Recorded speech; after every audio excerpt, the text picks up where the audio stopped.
પૂર્વોત્તરના રાજ્યોમાં મેઘ તાંડવ અને પૂરના પ્રકોપે તારાજી સર્જી છે। આસામ મણિપુરમાં પૂરથી ઘણા વિસ્તારો ગળાડૂબ થઈ ગયા છે અને હજારો લોકોનું સ્થળાંતર કરાઈ રહ્યું છે।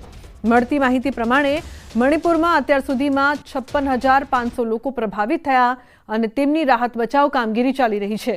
મણિપુરમાં કુલ 174 વિસ્તારો અને ગામડાઓ પ્રભાવિત થયા છે, જેમાં 10,477 ઘરોને નુકસાન થયું છે અને 2,913 રહેવાસીઓને સ્થળાંતર કરવામાં આવ્યા છે। જળ સંસાધન વિભાગે આજે સવારે 10 વાગ્યા સુધીમાં નદીના પાણીના સ્તરમાં ઘટાડો થવાની પુષ્ટિ કરી હોવા છતાં હજારો લોકો વિસ્થાપિત થવાનું ચાલુ રાખ્યું છે।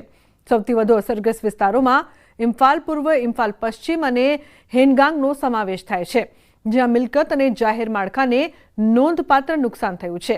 હાલમાં બચાવ કામગીરી ચાલી રહી છે। કટોકટી ટીમો ફસાયેલા રહેવાસીઓને બહાર કાઢવા અને આવશ્યક પુરવઠો પહોંચાડવા માટે 24 કલાક કામ કરી રહી છે।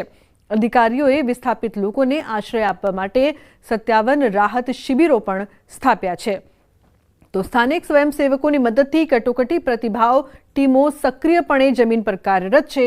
અધિકારીઓએ ખાસ કરીને સૌથી વધુ અસરગ્રસ્ત વિસ્તારોમાં રાહત પ્રયાસોને વધુ સંકલન અને તીવ્ર બનાવવા માટે હાકલ કરી છે। પરિસ્થિતિ હજુ પણ અસ્થિર છે અને જિલ્લા વહીવટીતંત્ર અને રાજ્ય એજન્સીઓ દ્વારા તેના પર નજીકથી નજર રાખવામાં આવી રહી છે।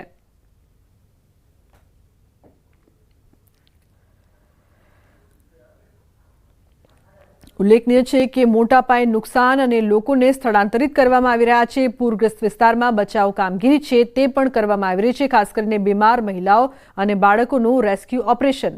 દેશના ઉત્તર પૂર્વીય રાજ્યોમાં 29 મેના રોજ ચોમાસું આવી પહોંચ્યું હતું। 5 દિવસ પછી પણ ચોમાસું ત્યાં જ અટકી ગયું છે, જેના કારણે મણિપુર, આસામ, અરુણાચલ પ્રદેશ, ત્રિપુરા, મેઘાલય, મિઝોરમ અને સિક્કિમમાં ભારે વરસાદ પડી રહ્યો છે। આસામના 22 જિલ્લાઓમાં 1254 ગામોમાં 5.35 લાખથી વધુ લોકો પૂરથી અસરગ્રસ્ત થયા છે। પૂર અને ભૂસ્ખલનમાં અત્યાર સુધીમાં 11 લોકોના મોત થયા છે। 15 નદીઓ પૂરમાં છે। રોડ, રેલ અને બોટ સેવાઓને પણ અસર થઈ રહી છે। 165 રાહત શિબિરોમાં કુલ 31,212 લોકોને રહેવાની વ્યવસ્થા કરવામાં આવી છે।